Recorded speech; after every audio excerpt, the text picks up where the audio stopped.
Yeah, my opening statement is I call this press conference myself, which I don't very often do.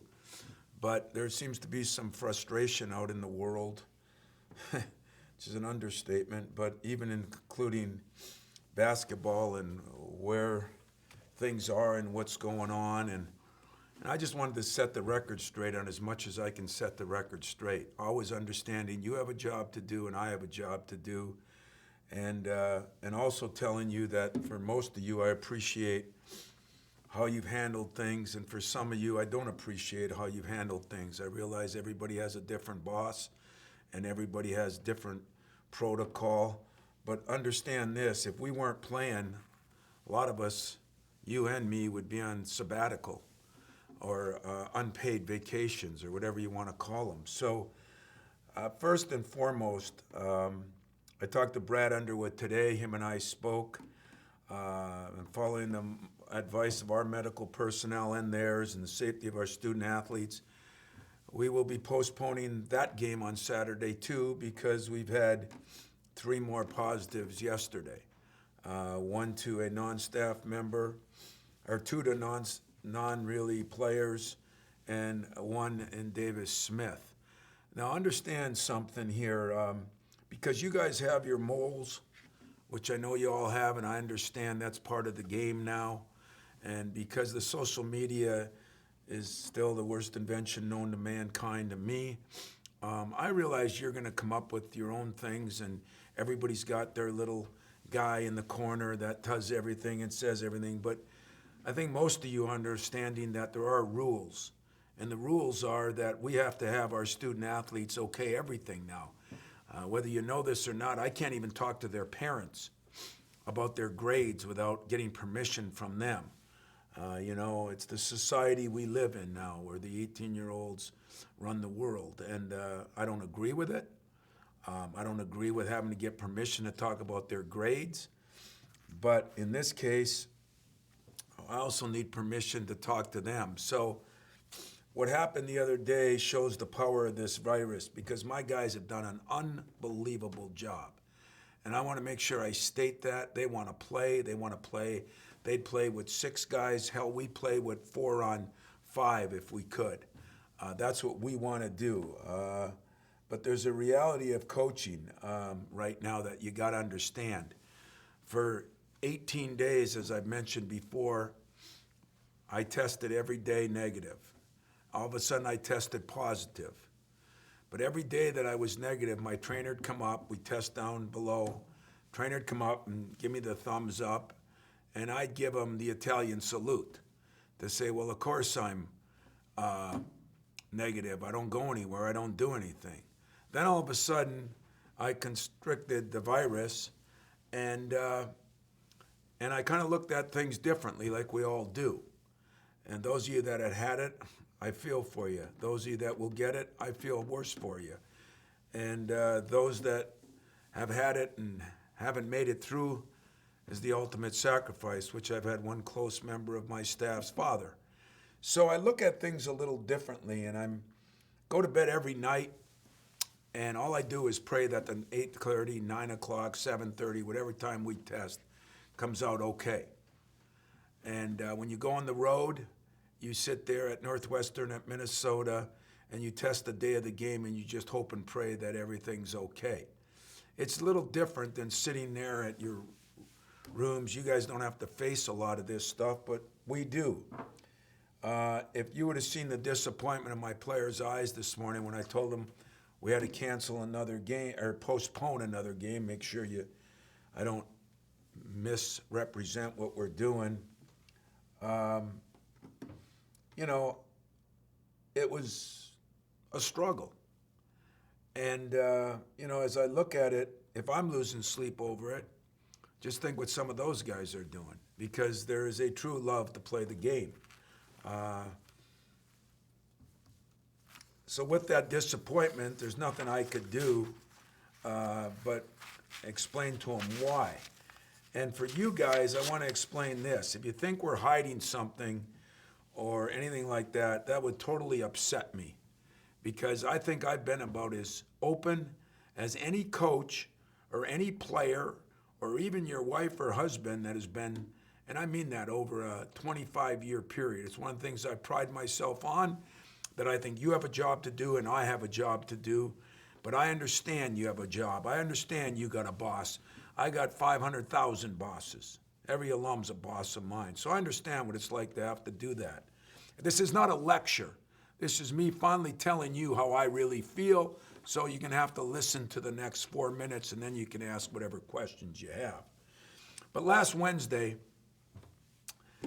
we tested at 10 o'clock in the morning. We practiced. I had a press conference at 1 or 1:30, and we practiced right after it.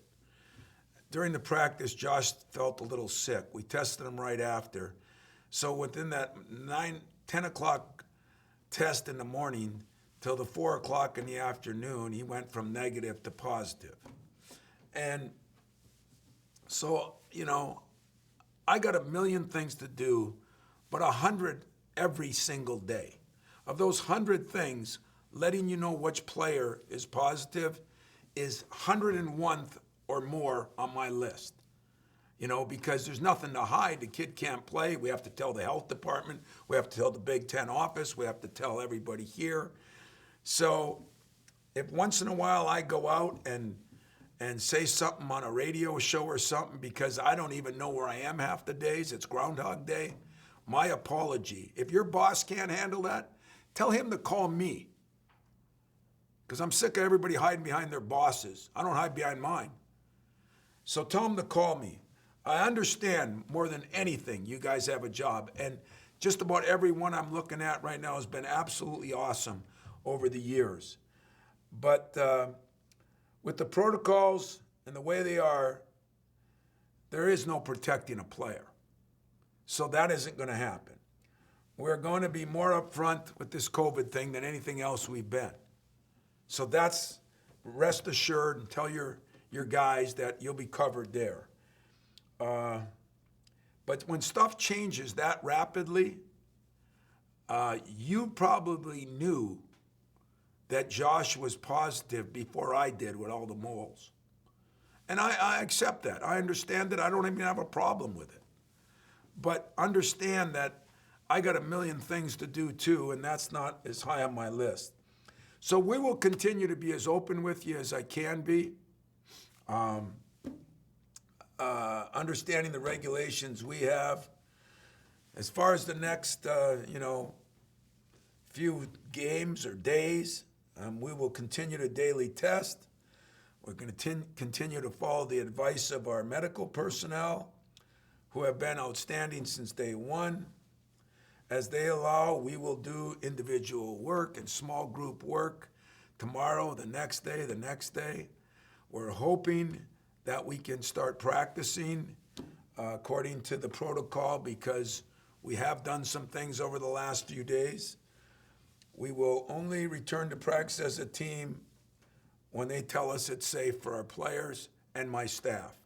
On my staff, I'm the only one that's had it, so I've got to worry about a lot of different people. I think the reality that we all have to live with, that's hard to live with if you haven't gone through it, is two things I'd like to tell you. Number one, the people that say it's just like the flu, tell that to DJ. Number two, the people that tell you that it's not as serious as you think because some kids get through it, that's okay until you lost a son or daughter. To let you know that this virus determines the timeline of everything. I don't determine it, and really my doctors don't determine it. The virus determines it. But we will follow the recommendations of our medical team. We will do as good a job as we can do in getting it to you every day. And it's not a Debbie Downer. I just get sick and tired of people questioning, what we're doing. We're going through this day by day just like you are. And try to remember this. My guys want to play. My guys are going to play. And if they don't play, those same bosses of yours will probably be furloughing you guys along with us. So our guys are playing for the love of the game because they want to play, because that's what they do. They're playing because They want to give entertainment to people. They want to keep our job market. They got all those things on their back. And then today we throw in another one that I'll talk about later. But there's a lot on the plate here, gang. And I hope you understand that. For those of you that do, I thank you for it. I appreciate you all. For those of you that don't, call me. I'd love to talk to you about it. I got a little extra time on my hands right now. So I'll open it up to some questions, and then I'll close with something very important at the end of this deal that I want to talk about, what day it really is today.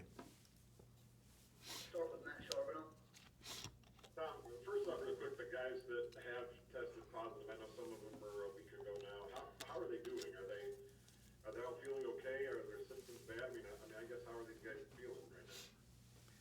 Well, to be very honest with you, I've got, just like everything else in America, I've got one guy that's had almost none. I've had my own son. I called him today, and he's in day, I want to say 6 or 7, and he could barely talk on the phone. He was coughing so much, and he had no coughs.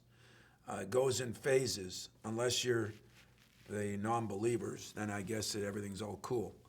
But he's not, they're all doing decent. We've had a couple of them that have struggled more than others. But it's been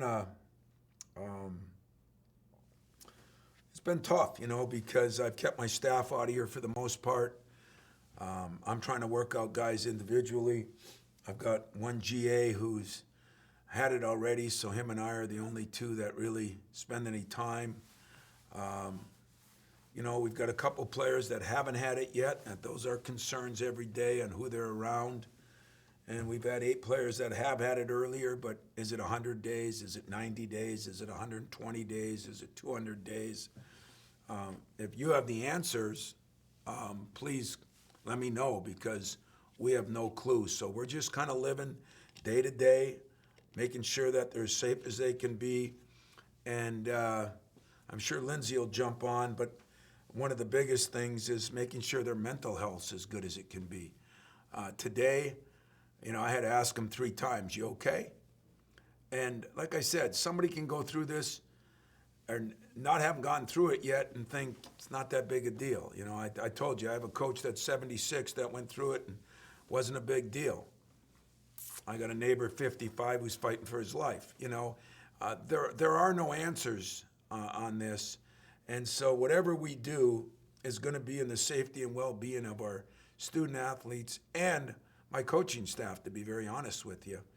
And probably somewhere around 130, 150 on the list will be who gets sick and how long he'll be out, because I got 120 things ahead of that on my to-do list. And with this downtime, with not really knowing how to handle it, have you reached out to some of these other coaches and programs? Nebraska go through it and safely through? I told you guys, that's a good question, Matt. I told you guys early in the year that I started calling football coaches. I did that in September, October. I talked to Maryland, Ohio State, Alabama, Florida State. I talked to people all over and on both sports to try to get a handle. But the football guys, because they were going through it at the time. The difference with football is when you have 100 kids out there, I don't say you hide them, but you can survive without, and you got bigger numbers.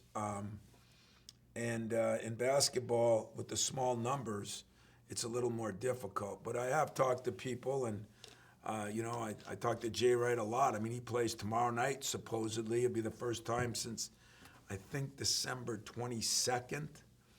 And so, they started practicing a few days ago. It's a long time to go, and it'll affect everybody differently. And you don't know what the residuals are and who comes back faster and all those things.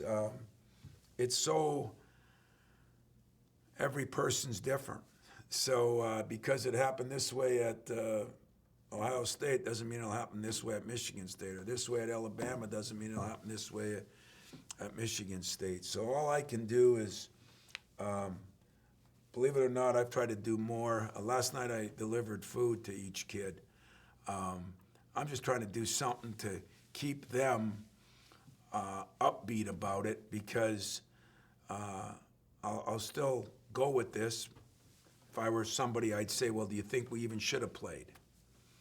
I still think the safety and mental health of my players is best what they've done. I really believe that, and I'm proud of them for how they've handled it. Is it difficult?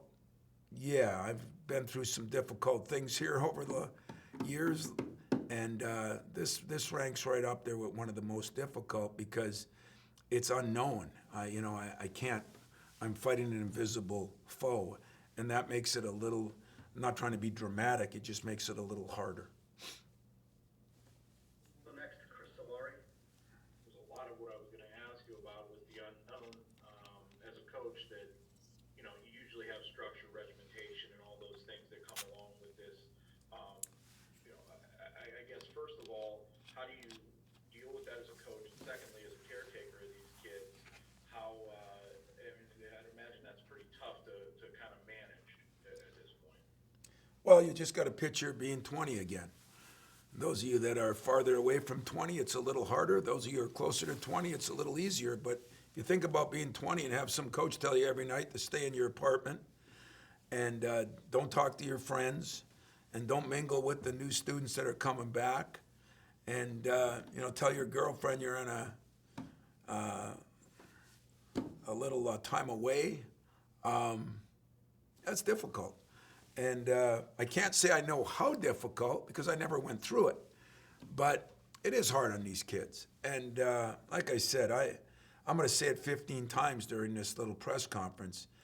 I am so proud of my guys. And even their parents. What have I done? Well, I've talked to their parents. What do? I bring them dinner. What do? I text or call most of them every night. This is never ending right now, because I am worried that sooner or later, as good as they've been, I mean, all they wanted to know today, can we get back in the gym to shoot? Can we do it if it's individual? So maybe I'll spend, with the 10 guys I can or 8 guys I can, do a little half-hour individual workout with each one of them. Those will be what'll be different. So I don't know everything, because I'm just going every day. As I said, 10 o'clock last week, everything's green, we're going. 1 o'clock, I tell you everything's good. 3 o'clock, I look like a liar. And yet I had to deal with that. And then we had to sit there and wait. We had to get them retested, because you go from the antigen testing to the brain test. And then, we got that back. We held the plane for an hour. When we got that back, we had to make the call, and like I said, I apologize on some of it, but, calling one of you to tell you just wasn't in my cards right then. I had 50,000 things to do, including calling his parents, including making sure our other players were okay, including calling Iowa. Yeah, it's different. It's different than anything I've ever been through, and I'm sure it's different than everybody else. But we're all going to go through something probably. I don't think anybody's skating through the season. And what I got to do is make sure I do as good a job as I can to keep them safe, healthy, and mentally and physically, and that we get our team as ready as we can get them. And I think personally we keep playing as long as it's as safe as it can be, because I think people need sports. I think our country needs it. I know our players do. As kind of a follow to that, Krzyzewski and Roy Williams today both said that they got their first dose of the vaccine. I didn't know where you were at with that, having already had it, or having had COVID. But if you've gotten to that point yet about the vaccine?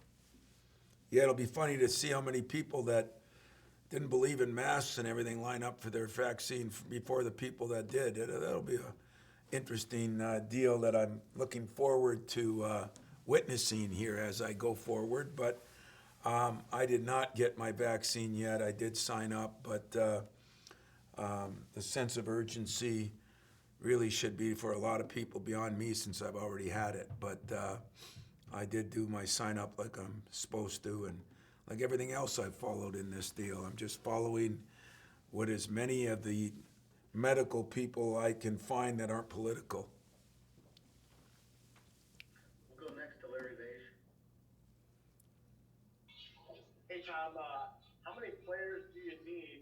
You said you got 8 to 10 right now. How many do you need to play a game? I'm sorry if that's a silly question, but. Yeah, I think it is. I don't know that exactly. I mean, everything seems to be changing, but I think 7, 8 players would probably be the norm. But it also depends on who was positive when, because what we don't know, and probably the hardest thing about this, there was talked about, you could contract the disease or the virus maybe up to 3 days. Then it went to 5 days. Then it went to 7. Well, we think we know where we got part of ours, and it could have been even 8 and 9 days later. So that's the part that's hard to determine. And what I talked to Brad about is the same thing I talked to Franny about. Those two teams right now are playing for a Big Ten championship. We're not in that boat right now. And I don't want to screw up for them. I want to be a real citizen instead of like some of the ones we got that never think of the guy next to him. I did think of them. And so that's part of the deal right now is we don't know how long, it takes. We know after 10 days you're probably not contagious, but are you after 6 or 7 or, if you come in contact with somebody, how many days? Some people test 2 days after they were with somebody or around somebody, and they can test negative, and 4 days later they're positive. So it's a lot of unknowns. That's why you can question a lot of things, but I still say, and I believe this till I'm done, I didn't believe in all the shutdowns. I wasn't on one side of that Congress or the other. I wasn't on one side of the political thing or the other. But what I believed in is if everybody would take the protocol that the real medical people said, I think we could have got through a lot of things. But rules change when people don't abide by the rules, and then we have to get drastic, and I think that's what's happened. So I don't know, Larry. I don't know exactly. I don't know if there's a true date. I think it's more on how many cases have you had in a 7-day period, and we've had, 5 or 6? Because once it hits a team, I think it has a tendency to go through, and I've told you the testing we do is not a vaccine, so don't get fooled by it. But, hey, I'll play with 4 if they let us play, and they think it's right. Like I said, my guys, they want to play, and they want to play bad, and they want to be safe, and they know that what we do here, we get on that plane, they're wearing their masks. We get off that plane, they're wearing their masks. They're in the meetings, they're wearing their masks. They do everything they can do. They test every day. From what I really gather, the social life has been almost non-existent. And God, I'm proud of them for that. I really am. We'll go next to Lindsey Huddleston. Hey, Tom, I don't want to get ahead of your comments about what today, the significance of today is, but from a mental toughness standpoint, Dr. King talked about the ultimate measure of a man is not where he stands in times of comfort and convenience, but where he stands in times of challenge and controversy. Talk about your players, the 3 in particular, and what you've seen from them, or your son, Maddie as a true freshman, especially Josh, who we know have carried a burden for so many times. What have you seen in them that has displayed mental toughness that's appropriate with who we're honoring today? Well, I'm going to talk about that later, but I will answer your question now because I think it's apropos. I don't think there's any question about that. You do learn most about people when they're under some stress. And that's why I came and did this press conference. You know what? I'm comfortable in my own skin. I'm comfortable in my players' skin. I'm with them side by side. I think they've handled it about as well as you can handle it. When you have a disappointment, like you cancel the Thursday game and then the Sunday game, and then you turn around and have to tell them that you're missing this Saturday's game too, but you really believe in your heart that it's both medically and in every other way. It's really strictly medically. That's the only reason we're missing it. it's best. It's best for us and it's best for Illinois. And those disappointments range. And you know, when Aaron Henry and Rocket and Joey Hauser were the three guys that first thing they said is, can we shoot today?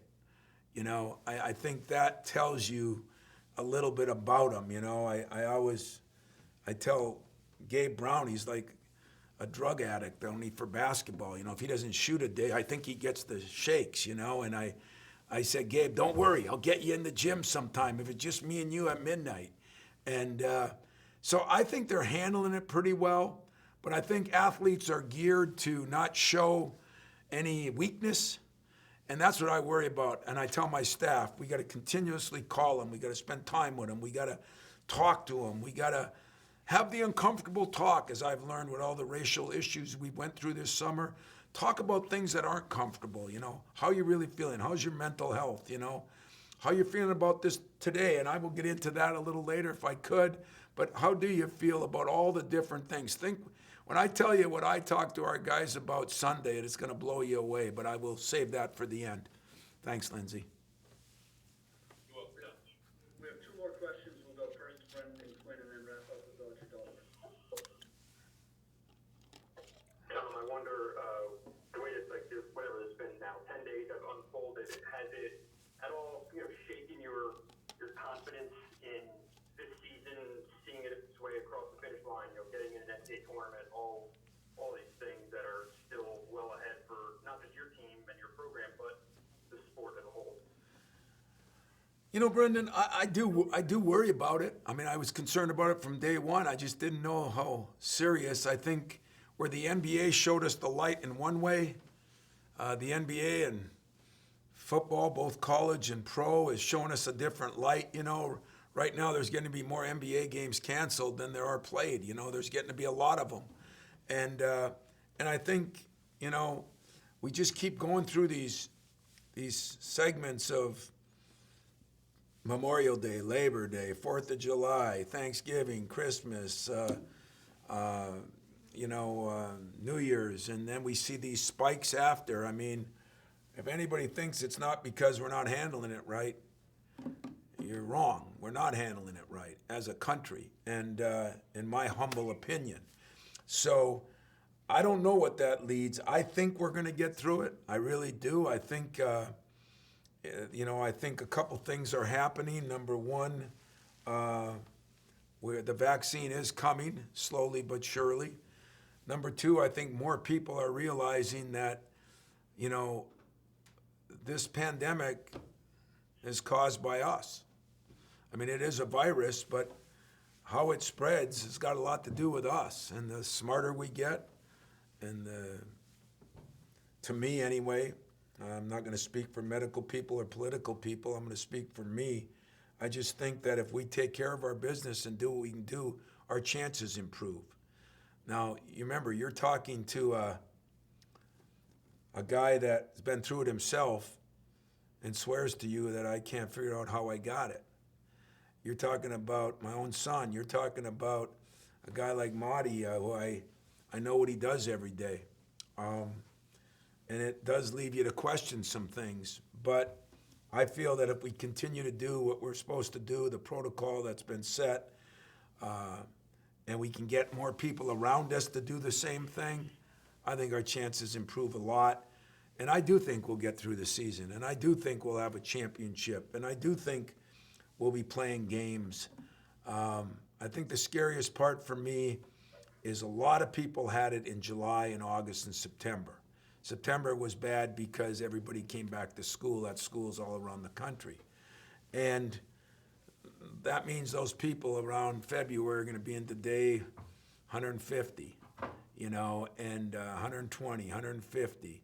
And whether it comes a second time, I just talked to a coach, a friend of mine, that just got it for the second time. And, that would create a whole new issue and problem for us all, but nobody knows those exact dates.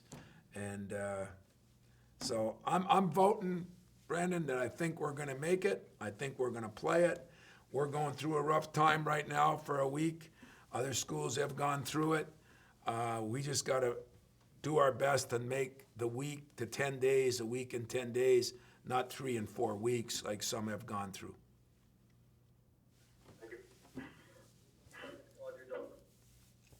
Hi, Tom. You had mentioned just a little bit ago that athletes are here not to show weakness. So when you mentioned that you've been having these conversations with their parents, what have you found out throughout all of this to help them mentally, just by having those conversations with them throughout all of this? Yeah, some are good, but sometimes, think about being 20 again.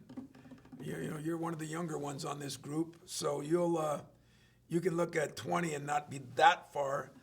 Sometimes the last people you'll talk to is your own parents. So, you don't always tell them exactly what's going on. And I've just tried to keep it. Some parents are more paranoid than the players.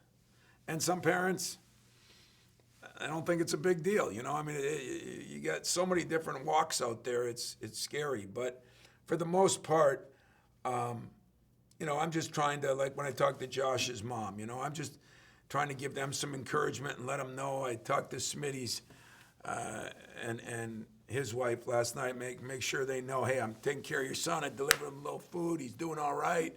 Because that'd be scary if you were 1,000 miles away from your kid and no matter what you think of this virus, good or bad. So I think that the job I got to do, Audrey, is to keep spending time with these guys and watch if there's a change in body language and in conversation, and are they getting a little down in the dumps? If I am, I got to take them upstairs, play pool with them, or I got to take them play pinball, or I got to take them on the court and shoot a little bit. Just give them something, and today we're going to try to do a couple things that we can do social distanced apart, and that's what I'm going to try to do. I don't know if I have any answers.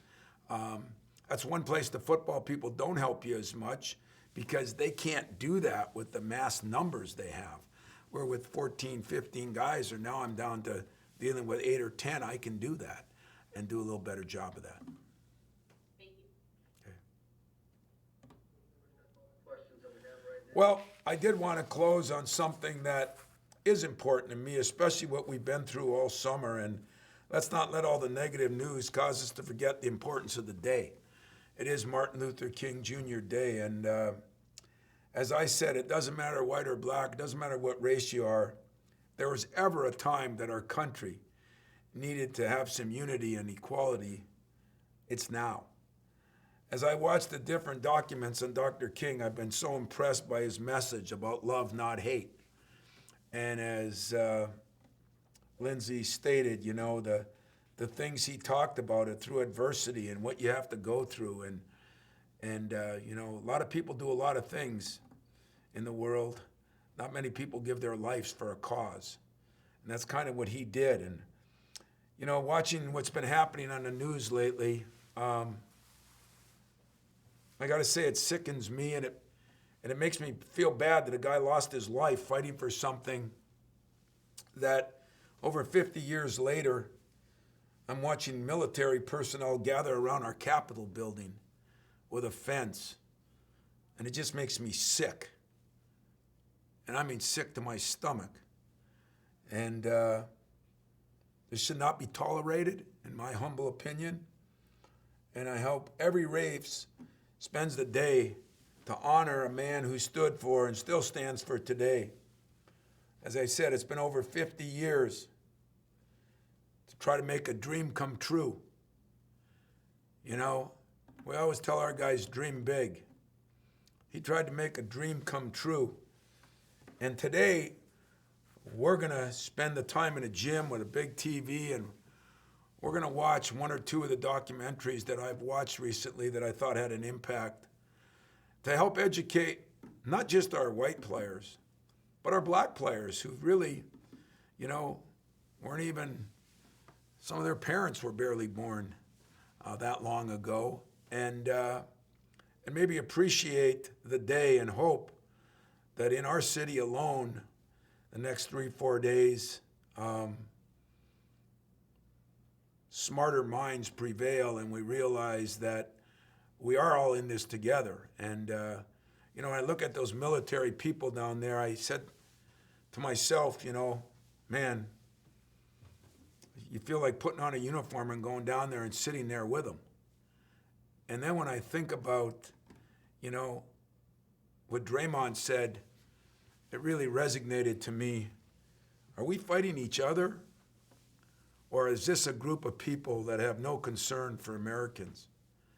So I don't very often get into political things. I don't really want to use this as a pulpit for preaching.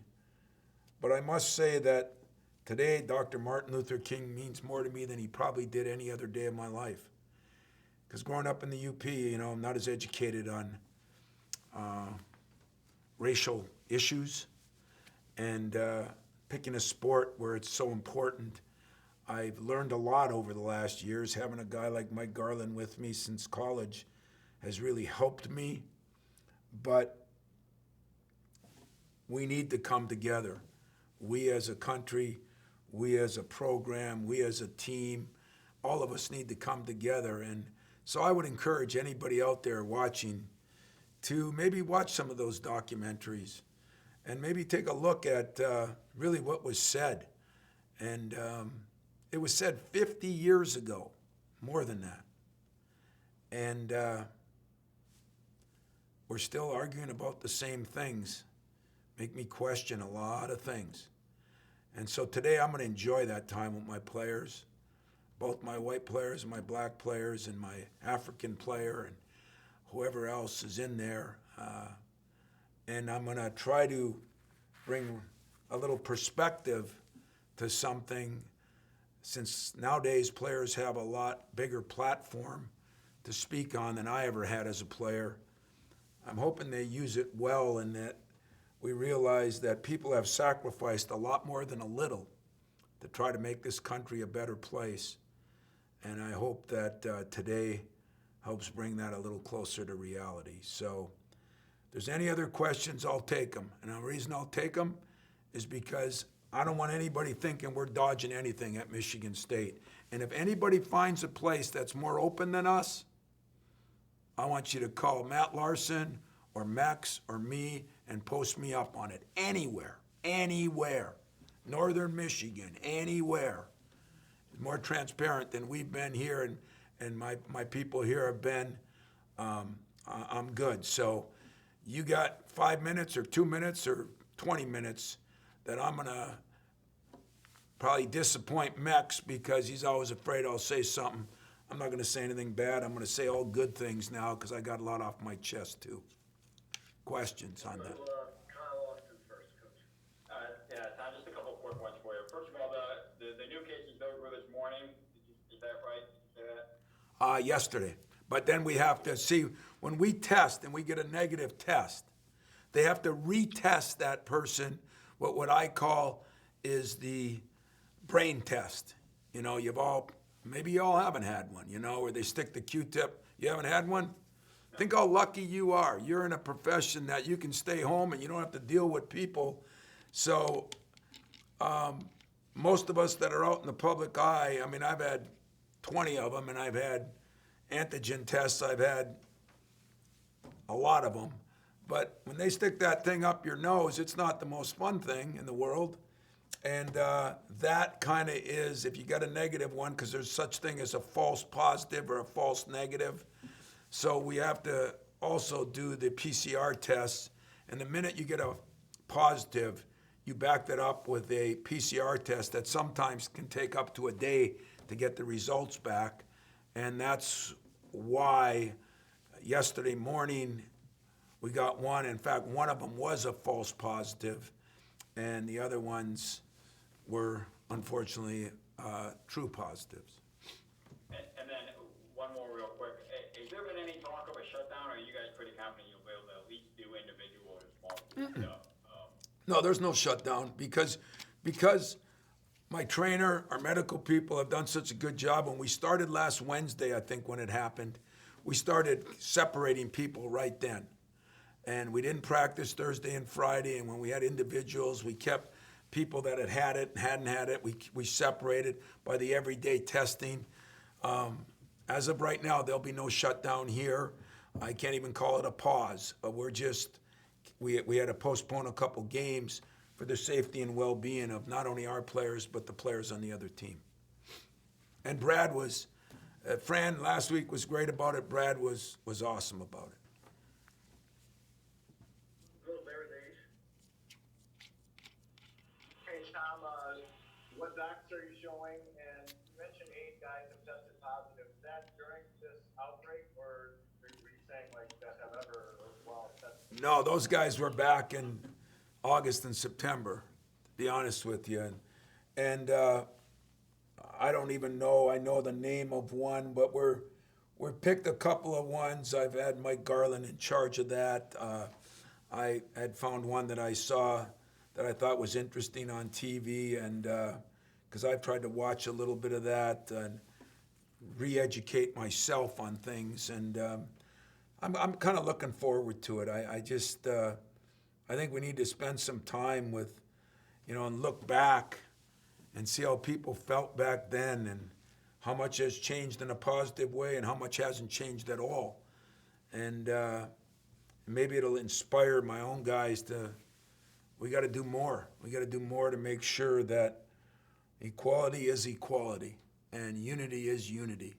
And everybody should be able to have a dream. And so I'm kind of excited about later on this afternoon, and I'll let you know how it goes. Nice hat. Sorry, we'll go next to Justin Rose. Tom, if you have a chance to take your guys down to the Civil Rights Museum in Memphis, Tennessee at some point, I would recommend that for Well, we went to the one in Washington, D.C. when we were there. That thing was awesome, too. And I have taken one team, but it was quite a few years ago, down to the one in Memphis. And you're right, it was absolutely awesome. But the one in Washington, D.C., with the statue and everything, talk about awesome. That was awesome, too. So, yeah, I've gotten a chance to do some pretty awesome things in that job, and those would be 2 of them. Yeah. Just real quick on the scheduling, I know that obviously nothing is set in place at this particular time. KP's probably racking his brain trying to figure out when to fit these games in, but just your thoughts on potentially playing, like I thought I saw maybe 4 games in a week or something like that as the season gets back. Is that something your guys and yourself would be excited about, or would that be, how would that kind of, if you envision the future a little bit? You must have been in my meeting today. KP never looks real good, but he looks a lot worse than he normally looks. I can promise you that. And he is, working with the Big Ten office. As we learned in football, sometimes, it's it's because of your COVID issues. Sometimes it's your opponents. And the problem in basketball is we can play more games in a week. I mean, we could play back-to-back games. So I told my team today, I said, there's a good chance that we'll have to get 14 games in about a 32 or 3-day period, and if that is the truth, we'll be playing an NBA schedule. And I said, so even though I hate that, I know you guys love it. You won't have to listen to me. There'll be no whistle blowing in the auxiliary gym. We'll be in a hotel playing a game, flying to the next place. It'll be an NBA schedule. So I think that's the first time they laughed and cheered this morning, no Izzo and no practices, So we tried to make light of that. I did anyway, and I think it was good. I mean, is it going to be good? It just depends what the other team's doing. We all had these breaks. The Big Ten, KP, and the people over there, Kerry, they did an incredible job. That's why we played all those games early in December. That's why we played on Christmas, so we'd have some breaks. The problem is last week and this week were 2 of our breaks. We had a 6-day and a 7-day, or a 5-day and a 7-day or something break. So from here on out, we at least have 2 or 3 games a week anyway. Other teams will have their breaks coming up. Everybody got some, and that was brilliant by our league. I think they did a hell of a job on that, and KP really did a lot with that too. But does my break and their break add up where we can play, and will we be moving games, all over? There's a chance that we will. It's a little easier in basketball than to try to do that in football. But we learned in football, I think we scheduled Maryland 2 or 3 times, right? And we just couldn't play them. And so it's a little more difficult. I think 2 teams in football that weren't even supposed to play end up playing. That could happen too, where somebody we only played once, we might end up playing twice. Would we ever get to the point where we might go to Illinois or they might come here and we play back-to-back games? I don't know that. I just know this. I think players want to play. I think coaches want to play. I think the Big Ten wants us to play. I think the media wants us to play. And I think the fans want us to play if everything is as safe as it could be. And that's all I'm looking forward to. Playing as many games as we can, as safe as we can play them. Thank you. You're welcome. Next question is from Chris Solari. Kind of along those lines with the schedule situation, I know that someone put out this weekend, I believe it was Goodman, that there's talks about potentially moving the Big Ten tournament to Indianapolis. Do you know how far along that is in terms of talks? Do you think that's a feasible possibility? You know what? Don't take this insulting. That's right below telling everybody what player is sick. That because it's totally out of my hands. It's like everything else I deal with. If you think coaches have a lot of say in that, I got some property to sell you. The powers to be. I'm on committees. I'm on all this. I'm the senior guy in this league, and that ain't gonna mean much, to be very honest with you. I think they'll do what's best. I've heard a lot of rumors on a lot of things, just like you guys. As I said, no insult now, don't take it wrong. You guys have moles. I don't even have a mole. I have me, and that's it. And a lot of people think that's a mole, but it's not. And so I don't know. I've heard the same things you have, that Chicago has struggled with the virus more than Indianapolis. Would it be good to move it there and be able to go right into the NCAA tournament? Is that too much of an overload on Indiana? I just don't know that. Haven't heard it. I think it is something that should be discussed, but I'm not at that pay level, to be honest with you. As a follow on the other stuff about today, in particular with Mike, because I know you've got such a long relationship with him. Have you seen in the last few months how much he's, in terms of counseling and trying to explain the situation and the history to his guys, has that changed at all with how and where we are as a country, do you think? Well, I told you in the summer we were going to try to do something every week, and we probably didn't do it every week, but we do try to do some things, and we try to, whether it's a current event, whether it's something that has happened, in our country, and we want to quietly bring it to the attention of our guys and try to understand that we have a lot of different people from a lot of different backgrounds. And but I think what we've tried to stick with is still this. At the end of the day, no matter who you are or what you are, you should treat person A the same as you treat person B. But we turn it on them too. You should treat us, meaning coaches sometimes, like you treat your parents. It's all the same. And to me, that would be the biggest thing, is everybody treated everybody the same. You wouldn't have to have all these separations in who everybody is. We're all one, we are one. And I think in some of the marches and things that I've seen on a positive, peaceful level, there's a lot of things that can come out good. Our kids, I thought I wasn't educated coming from the UP in these kind of situations. Unfortunately, I think there's a lot of kids that are of color that aren't as well educated, and that frustrates Mike a little bit. They don't have parents talking about it or grandparents like he did. And so that's why I think this whole thing falls on educating. And so I have no problem spending time on it because I get educated. Hopefully other guys get educated. And that's about the only way you're going to understand the frustrations of people. I said it to Mike, are we going to correct 400 years? No, we're not. We're not going to probably. But can we correct where we are and move forward in a positive manner? Are we going to wait another 50 years and, in what I would call real time where everybody understands?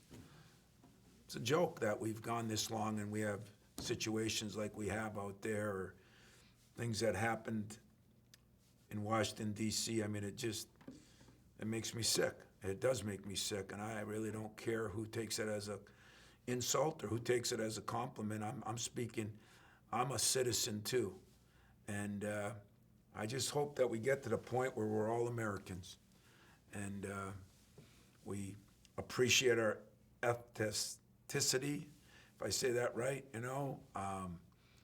but we all are for the same. And right now, what I witnessed at our Capitol, just watching TV last night, we got a ways to go. We got work to do, and kind of in the mood to jump right in on it. Coach, that appears to be all the questions that we have.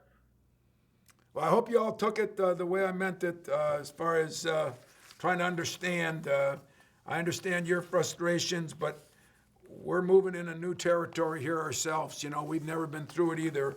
And I keep saying, if you find some place that gives you more and you don't call Larson, I'll be upset with each and every one of you. So we're going to try to do our job the best we can do it. Try to enjoy the day, because it is a special day for a lot of people, and one that maybe could help all of us. And keep masking up. We got to get healthy. See y'all.